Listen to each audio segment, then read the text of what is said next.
Mari kita belajar TIK tentang hardware dan software dan sambungan dari pelajaran kita sebelumnya. Kita telah belajar hardware tentang perangkat input komputer dan perangkat proses komputer. Hari ini kita akan belajar perangkat output komputer dan media penyimpanan komputer. Nah, kita masuk perangkat output komputer.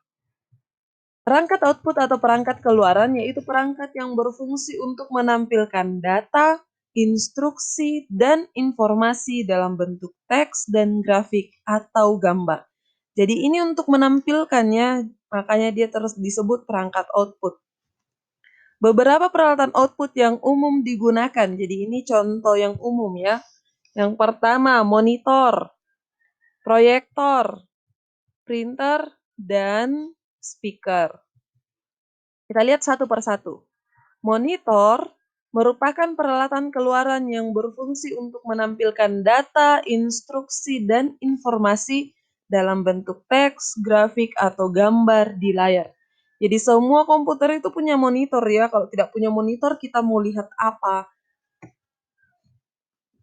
Nah, proyektor hampir sama fungsinya dengan monitor. Proyektor juga merupakan peralatan keluaran yang berfungsi untuk menampilkan data, instruksi, dan informasi dalam bentuk teks, grafik, atau gambar di screen yang biasanya terpasang di tembok. LCD ya, LCD. Dengan menggunakan proyektor, data yang ditampilkan akan terlihat lebih besar daripada hanya ditampilkan melalui monitor. Jadi, kita sudah biasa gunakan di sekolah ya. Jadi, gunakan LCD. Dan datanya pasti kelihatan akan lebih besar daripada di monitor. Yang di layarnya kita, apalagi di layar laptop kan cuma berapa inch. Jadi tidak terlihat lebih besar, tapi pada saat kita gunakan proyektor, maka itu akan memperbesar apa yang muncul di layar kita. Kemudian printer. Printer merupakan peralatan keluaran yang digunakan untuk mencetak data atau informasi dari komputer dengan kertas. Nah, sudah biasa kan dengan printer?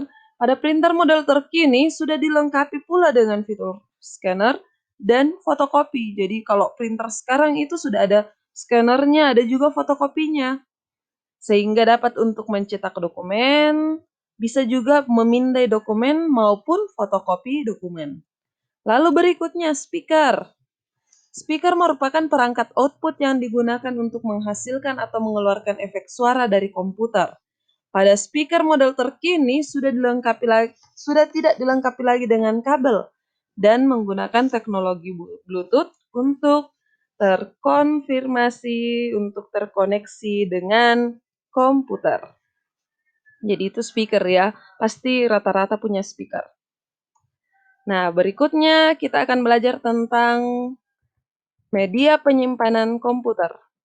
Nah, media penyimpanan komputer terdiri dari dua ya, yaitu media penyimpanan utama dan media penyimpanan sekunder. Kita lihat satu persatu.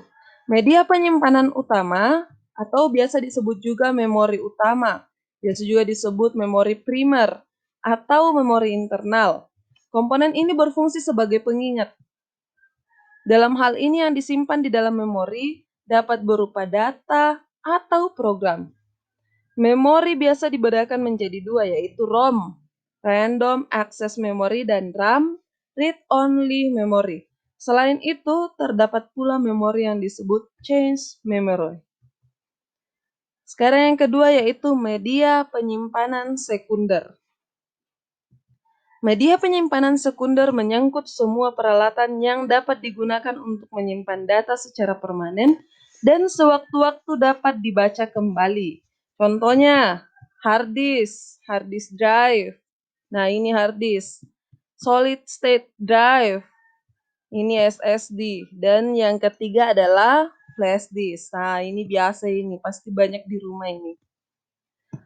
Oke, begitu saja materi kita kali ini. Terima kasih.